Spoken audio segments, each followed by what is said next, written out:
Pich-Aguilera Women in Leadership Chair. So she's very much on the topics of the hub in her daily scholarly activities. She's also the founder of the International Center for Work and Family at the IESE Business School, and also is chairing the I Will initiative. It's a Women in Leadership initiative. She was trained in law, also has an MBA and 2 doctorates in economics and in business management, meaning that she examines women and leadership from different perspectives. And she has worked extensively and published extensively on related topics such as women in leadership, self-leadership, managerial competencies, family responsive organizations, corporate family responsibility, time management, interpersonal conflicts, and non-profit organizations. And she has been in the academic sphere for more than 30 years. Now, I will give the word to Nuria. Thank you so much for joining us today, and for explaining to us your work in progress. And I understand you are going to present to us something that is related to some recent research of yours. Nuria, you have the word. Thank you, Benoit. Thank you, Christine, for inviting me for this webinar. I am sharing the presentation. Hope you see the presentation now. Let's see whether it's, yeah, you're seeing it? Yes, perfect. Yes? Okay. Yes. So, integrating all the dimensions of life in our lives. This was the title we have put in the session, and knowing that several studies confirm the correlation between gender equity and competitiveness in a country, increased productivity, better results for future generations, more representative decision-making processes. So everything is better. 1 + 1 is not 2, maybe 22 when there's a man and a woman, as we know. We've seen that we are facing challenges, very, very disruptive world, uncertain, dehumanized, plenty of toxicity. Well, that's the only way to really push forward is integrating our lives, starting by ourselves as men and women. That's why we had this book, the last book, on how to really overcome all the barriers a woman has.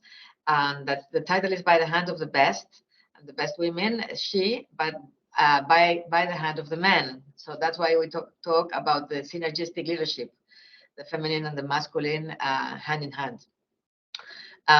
Well, as you see in the photograph, there is a hand of a woman saying stop, the domino pieces falling one after the other, saying no, that's enough.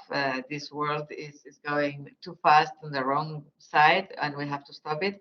And this is why the she is not just for the gender, but this means saving human ecology. And well, we, women and men, are going to do that if we start leading ourselves. That's why we have had in this book 17 women that have arrived to the highest rankings in the companies, in the politics, etc. And they are successful women, but have been able to integrate their lives in this difficult context, having 3 very, very clear characteristics. One is a clear purpose in life, to know where they are going and why they are going. Second, the passion for what they are doing, and the courage to keep on going, even though they have fears as anyone else. No? So they tell us their experience overcoming those barriers.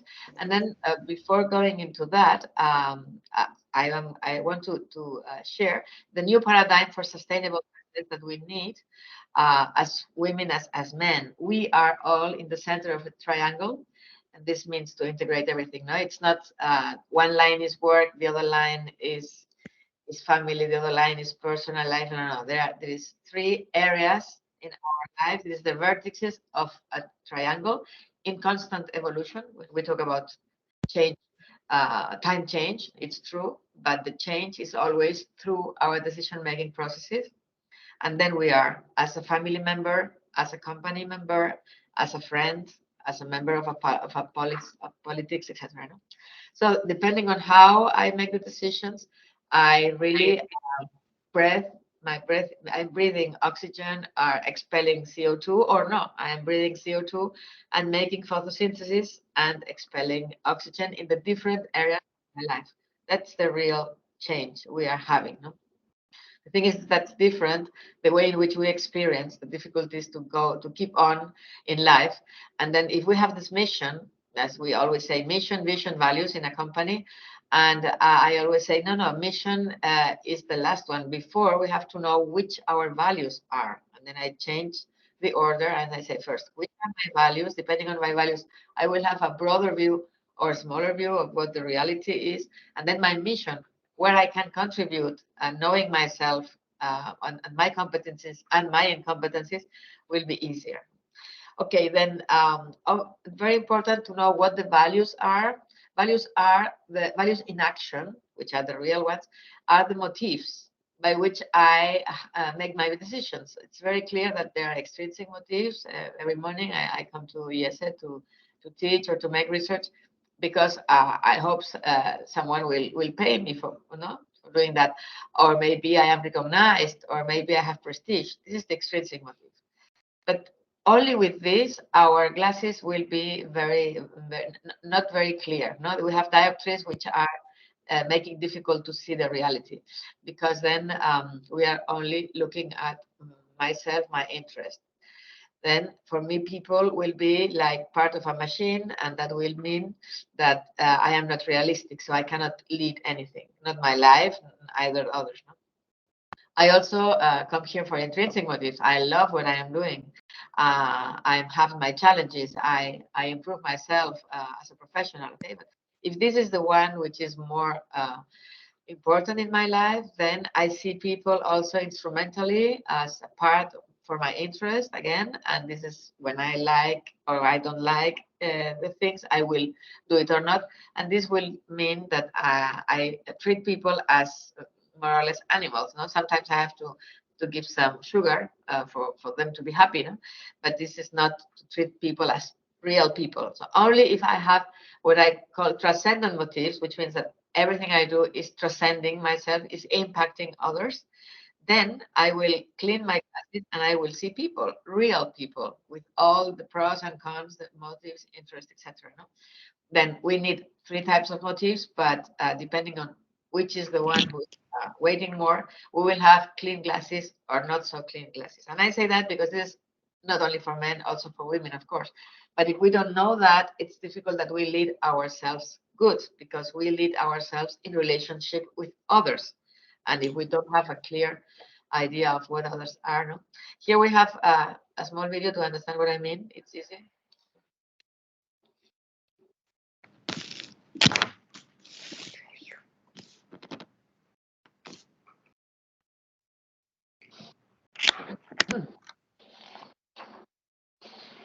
We do not hear, Nuria. Don't listen? No, we do not hear the video. Yes, but we can read and get the idea, I suppose. Mm.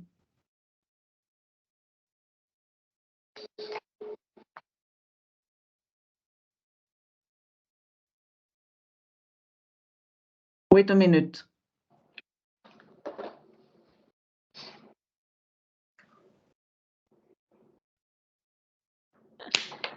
So he was saying to the other person, go out of my because he thought it was a submarine, but instead of a submarine, it was really a light first station. This is what happens with when I think this is a pear tree, and I asked for pears, and it's an oak.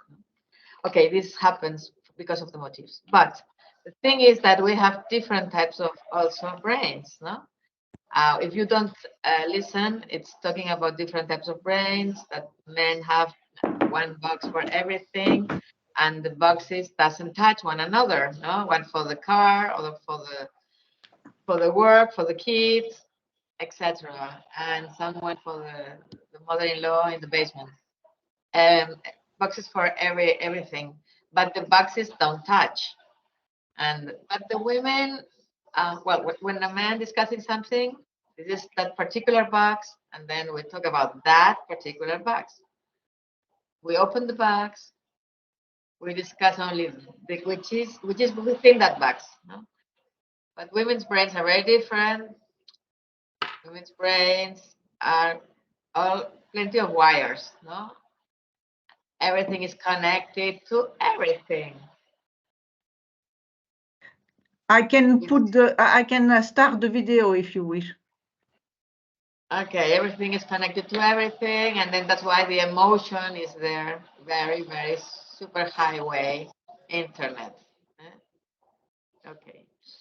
Okay, that's just to say that we have different brains, and this is biology. We are different from the very beginning of being an embryo. The embryo has a base, which is in the testosterone or progesterone, depending on the hormones, and then every cell of our body is XX or XY, and that's why it starts building one type of brain in a different way, not only smaller, the feminine one, but also the way in which it is working. Because, well, in our case, the neurons are very much more connected one another. The part of the intellect with the part of the emotions, it's absolutely interconnected. Not so in the masculine one. That's after many studies. We have masculine traits, feminine traits, and you see that one more competitive, aggressive, rational, goals-oriented, centered in the action, one task at a time, and the feminine is more collaborative, communicative, assertive, social, intuitive, people-oriented, more caring, etc. No? So this is to start with. We are different, and we have to stress the difference in order to see how we can collaborate, because we are then much more synergetic, knowing that we are different from biology. Then afterwards comes culture. Culture is cultivating what has been cultivated in this woman, specific woman, this man, specific man, at home, at school, etc. No? That's why the woman has entered in a world which has been thought by men for men, which is the business world for many years. And that's as if a right-hand person is entering a left-hand world, or all the way around. No? So it's important that we have been learning from men for many years. Now maybe they can also learn from the feminine side. But what a woman is finding there? A glass ceiling, many glass ceilings. No? Glass ceilings are the culture thought by men. But then we talk about empowering women. But that also we have cement ceilings, the ones we put ourselves on our shoulders. Because many times, and we will see what that means, it is that the reality is that we also are putting barriers, no? And then we also need empower, not only empower from outside, but also empower from inside. Professor Hakim from the London School of Economics has been doing many research, and always in every different country, she has found that 20% of women doesn't want to have a work outside home, just want to work building a home. 20% wanted just a work outside home, and 60% wanted to reconcile work and family. It's important to know that, because in different moments in life, people can change, no? But it's interesting to know that we are not all the same and have different interests. Then here we can see the unconscious biases, which are the glass ceilings we are normally living, and which are difficult for us to reconcile work and family, because this is a way in which they see or they judge the same behavior, being a mother, being a man, or being a woman, and you will see how the behavior is being judged in a different way. Let's see this. 5 behaviors. He's a boss and doing the same. She is bossy. She's persuasive and doing the same. She is pushy. She's dedicated, but if she's there, very selfish. Huh? She's neat, she's vain, doing the same. And he's smooth, she's show off. Okay, let's see the credits here. This is a spot, as always. Okay. Who says that? And then, okay.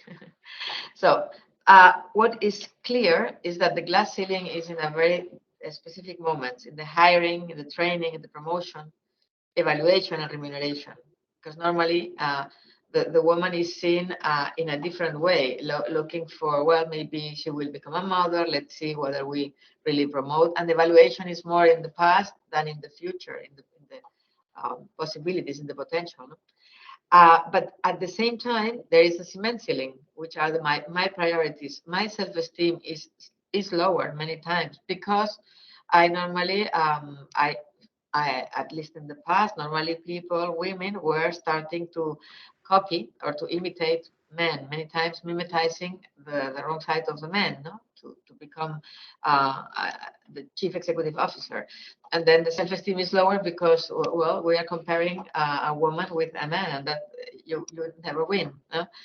Then the fear to fail or to delegate, because I'm doing it better and easier, no? To negotiate for myself, not for the others. For the others, I can negotiate, but for myself, being the self-esteem lower.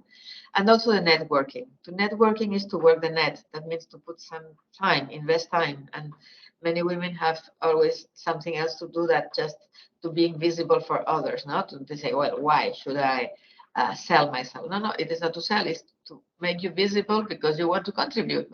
But then it has to be thought and to be done.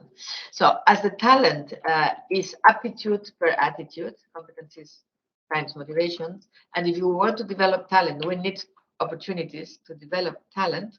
We have to have the possibility to train ourselves in the daily life, making decisions, and looking for those opportunities and using them. So now we are going to see 3 of those women. Well, there are 17 protagonists in the book. Of course, they are not superwomen. They are flesh and blood women who have felt fear at some point, but have managed it. Women who have made mistakes at some point, but have mended their ways. And women who have broken and overcome glass ceilings, and especially their concrete ceilings, those false beliefs that sometimes lead us to think, I can't. I have, well, this here you have this 17. They are from very different sectors, different types of companies, some in the IBEX 35, the biggest ones, multinationals, family-owned, etc. But the thing is that all of them have arrived in an integrated way. In all dimensions of life, they have been balanced in a way, so we can say that it's a global success. No? What they have in common, an integrated life first, but to do that, they have been able to lead themselves, basing the leadership on self-knowledge, very clear, which are my values or counter-values, my competencies or incompetencies, and then the self-leadership to know where I am going. No, the hard work, never give up, so good virtue of labor, but then a clear purpose, where I am going to and why I am going there.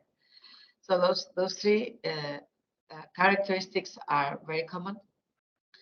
And one more, which is not here, but I think it's finally to operationalize all this in a diary, my agenda. No?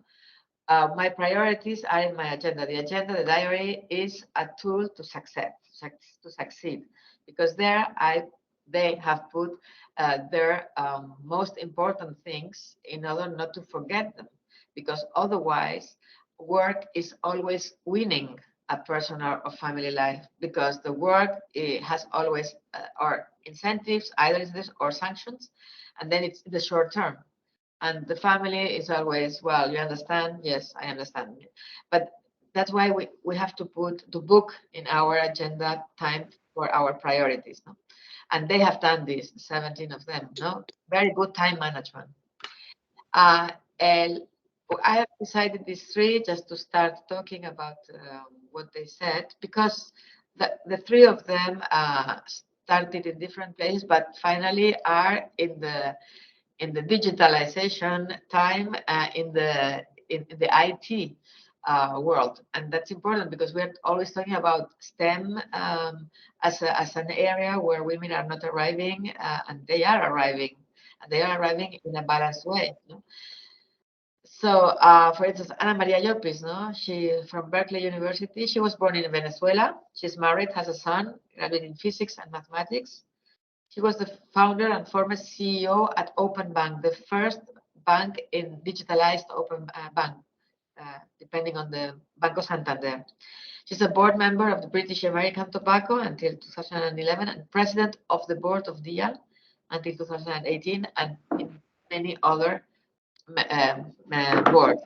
At the end of 2016, she suffered ischemic stroke that affected her mobility. She currently chairs Ideas for All, which is another entrepreneurship very interesting for many, many people. So what she was telling us was, first, you have to be bold and take risks. You have to remove your fears and have a lot of confidence in yourself. So self-confidence is something which was very clear in her. And I am enemy of perfectionism. I think it can be a burden. Failure can be very positive. And she says, I would tell women who are starting their careers to think about what they love, what they are passionate about. Don't be afraid, pursue it. Here, a man who was very important in her life was his father. His father always told her that the sky was the limit, and she believed it. The second person very important in her life was her husband. When she had the possibility to go to a multinational and go to the States, she was in Madrid, living in Madrid with a small baby. And she said, go for the training they told you for 3 months, go for it. And she said, well, I have a small baby here. And she was the one saying, go for it. There is no problem, we will do it. So many times, as you see, we need, of course, to reconcile work and family. It's a matter of 2 or 3 or 4, because there are also the grandparents. So you have to delegate everything which is delegable, I would say, and she is also a very good example of this. You have always this 20% of tasks that you cannot delegate because you are irreplaceable as a mother, as a spouse, as a professional. There are tasks which are only for you, but it's 80% in any of those roles that can be delegable. And if you are able to see which are these 20 and these 80, you will arrive very, very high, no? The second is Elena Herrero. Elena is the president of Hewlett-Packard Spain and Portugal, graduated in chemistry and MBA here at the IESE Business School. It's a board member in Gas Natural, member of the board of directors of the Association of Professional Directors, and also of the American Business Council, and member of the Parentheses the Girona Foundation. She's married, has 2 daughters and a grandson. So I've put here, of course, just 4 or 5 lines of long CVs that really are very very interesting. But the interesting thing here is what they are doing and what they are expressing. No? She says, well, for her, the word learning. She says, women, we many times don't know how to ask for help. And life is a path that is made by walking, but you are the one walking, and sometimes you will need help. That's okay. Ask for help. So if you're passionate about life, then everything flows. Nothing is uphill. And this flow is determined by the need to learn and passion. She also says that her travel companions, husband, children, are everything to her. They give me life. They give me energy. She says it's crucial that the person who accompanies you in life is truly your companion, sharing your values. So in this case, I will underline and stress that children and a good husband gives you life and energy, because normally they say, no, children are getting out of energy. No, you are tired, but they give you new energy. So it's important to know which are you getting married to whom, because many times this is the most important. Which is your husband? Who's your husband? Where are you working? Because you need flexibility, of course, to do things. Huh? And well, the third, where are you living? Because you need also to be able to delegate something in other people. And the third, I decided to show you today is Marieta del Rivero. She's married, has 2 sons. She's a board member in Cellnex, also in the IT. Is partner and the headhunters Celigeri Conde. She was the former CEO at Nokia Iberia. She's president of the International Women's Forum, member of the board of directors of the Spanish Executive Association, the award of the best female manager, etc. No? What is she saying as an advice? No, and well, when I talk about purpose and leadership, I'm talking about being the protagonist of your life. So about taking the helm, like it's not chased, like it's attracted. So the word for her is be proactive. Be proactive and go for it. No? We women have to learn to raise more our hands. We are no less ambitious, but we express our ambition differently. So something here also to understand that for many years, we have been said that women are not ambitious. That's why one of my first books was Female Ambition. This was in the 90s. Why?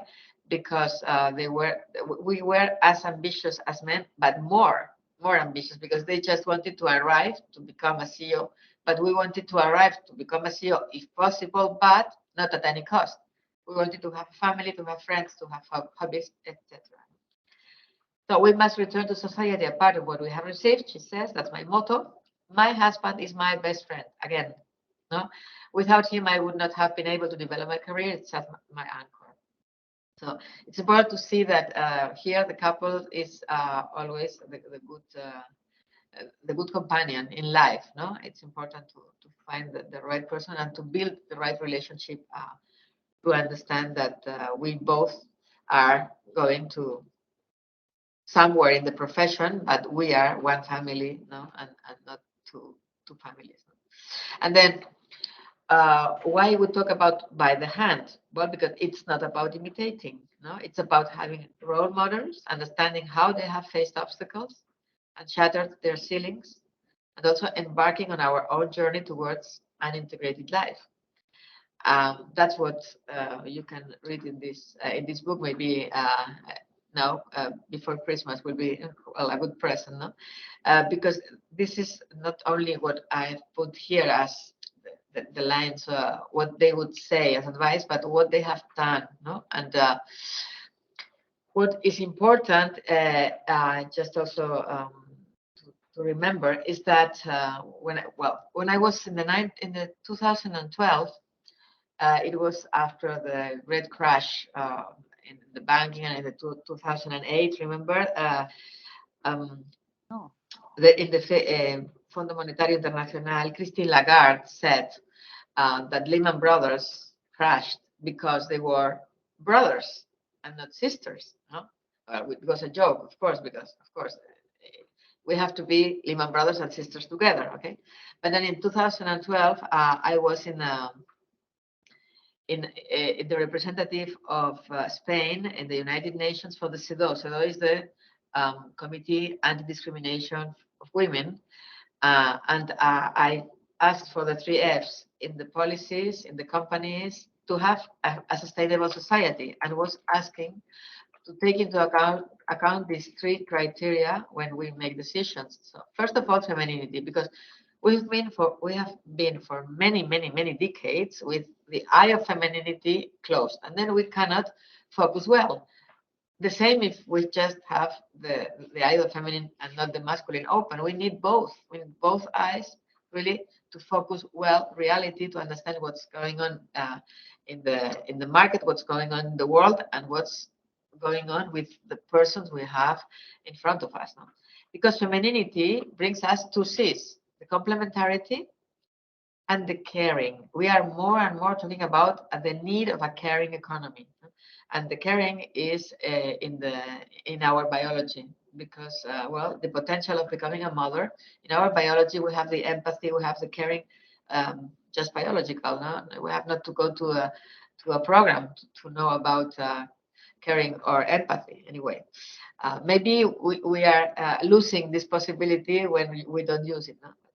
So the family, because we are not islands in an ocean, every person is part of a family and has there some responsibility.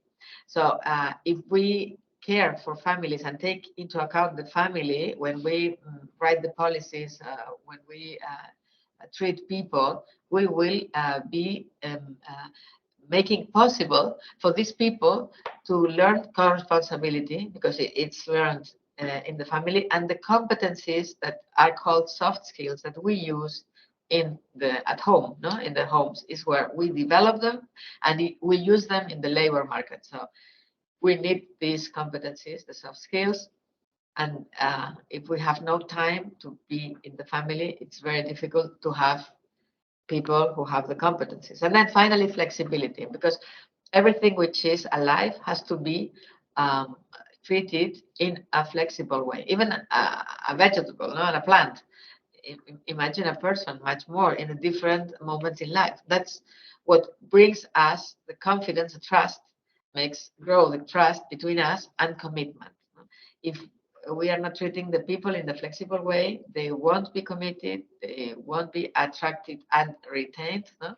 And if we have no trust, there is no family, there is no clients, there is no companies, and there is no market, and there is no society. That's why to become a sustainable society, we need these 3 F's as criteria to make the decisions. So here you have the 17, integrating the different dimensions of life in their lives. And I suppose now it's time for Q&As. I think Benoit is going to let you make some questions, or here we can keep on the conversation. But otherwise, I suppose you are also having good examples of how to reconcile work, family, and personal life, and